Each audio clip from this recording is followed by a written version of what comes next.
আসসালামু আলাইকুম সুপ্রিয় শিক্ষার্থীগণ।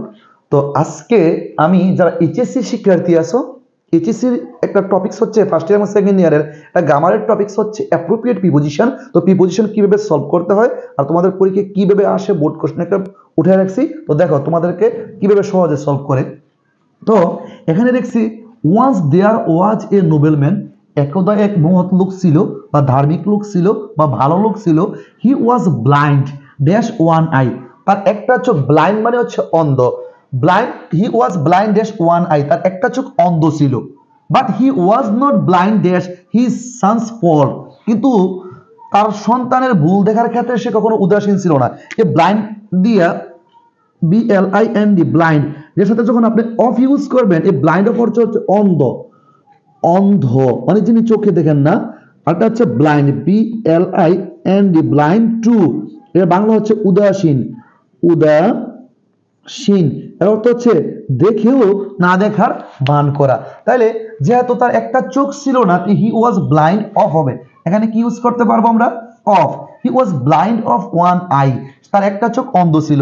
But he was not blind to, অর্থাৎ তিনি কখনো উদাসীন ছিলেন না হিজ সন্স ফল, তার সন্তানের ভুল ধরার ক্ষেত্রে বা ভুল করে। আমাদের সমাজে এমন হয় অনেক ক্ষেত্রে বাবা মা তার সন্তানের ভুলটা দেখেন না, অন্যের সন্তানের ভুলটা দেখার চেষ্টা করেন, এক্ষেত্রে একে বলা হয় ব্লাইন্ড টু। সাম প্যারেন্টস, কিছু বাবা মা, boost dash their sons success, তাদের সন্তানের সাফল্য নিয়ে অহংকার করেন, গর্ববোধ করেন, প্রাউড ফিল করেন।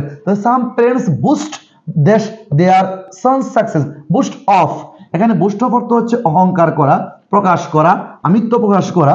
But he was an exception dash this, হ্যাঁ, but he was exception to, exception to অর্থ হচ্ছে ব্যতিক্রম বা ভিন্নতা। But he was an exception to his this, কিন্তু এক্ষেত্রে তিনি ব্যতিক্রম ছিলেন। হি উড এমফেসাইজ, তিনি জোর দিতেন, তিনি সবচেয়ে প্রাধান্য দিতেন dash modesty, on modesty, emphasise on মানে হচ্ছে গুরুত্ব দেওয়া বা প্রাধান্য দেওয়া। হ্যাঁ, হি সেড দ্যাট, তিনি বলতেন এভরিবডি শুড, সকলের উচিত অ্যাভয়েড, অ্যাভয়েড এমন একটা শব্দ যার সাথে বাই বসে, অ্যাভয়েড বাই মানে হচ্ছে মেনে চলা, avoid by the rules of Almighty, আল্লাহর নিয়ম কানুন তিনি মেনে চলতেন। তাই এক্ষেত্রে আপনাকে যদি এই অ্যাপ্রোপ্রিয়েট প্রিপোজিশন আপনাকে যদি সলভ করতে হয়, অবশ্যই আপনাকে ভালো অ্যাপ্রোপ্রিয়েট প্রিপোজিশন জানতে হবে, নরমাল প্রিপোজিশন না। যেমন আপনি জানেন ছোট স্থান বোঝালে অ্যাড, বড় স্থান বোঝালে ইন বসে, এই ধরনের প্রিপোজিশন জেনে আপনি এগুলো সলভ করতে পারবেন না। এগুলো আপনাকে কি করতে হবে? যেমন ডিপেন্ড এমন একটা শব্দ যার সাথে যেমন অন বসে, ডিপেন্ড অন মানে হচ্ছে নির্ভর করা, এই অ্যাপ্রোপ্রিয়েট প্রিপোজিশন গুলো আপনাকে জানতে হবে। তো আমরা একটা প্রিপোজিশন হচ্ছে ব্লাইন্ড অফ হচ্ছে অন্ধ, ব্লাইন্ড টু হচ্ছে উদাসীন, এবং বুস্ট অফ অর্থ হচ্ছে অহংকার করা বা প্রকাশ করা, আমিত্ব প্রকাশ করা। তারপর এক্সেপশন টু হচ্ছে ব্যতিক্রম, তারপর এমফেসাইজ অন অর্থ হচ্ছে জোর দেওয়া, অ্যাবাইড বাই মানে হচ্ছে মেনে চলা। তো সুপ্রিয় শিক্ষার্থীগণ, তো এই ডিসেম্বর মাসে অর্থাৎ ইন্টারের বেস চলছে। তো যারা গ্রামারের রিটেন এবং লিখিত পাঠের উপর অংশগ্রহণ করতে চাও, পড়তে চাও, তারা আমার দেওয়া স্ক্রিনের নাম্বারে যোগাযোগ করো। ধন্যবাদ সকলকে, আসসালামু আলাইকুম।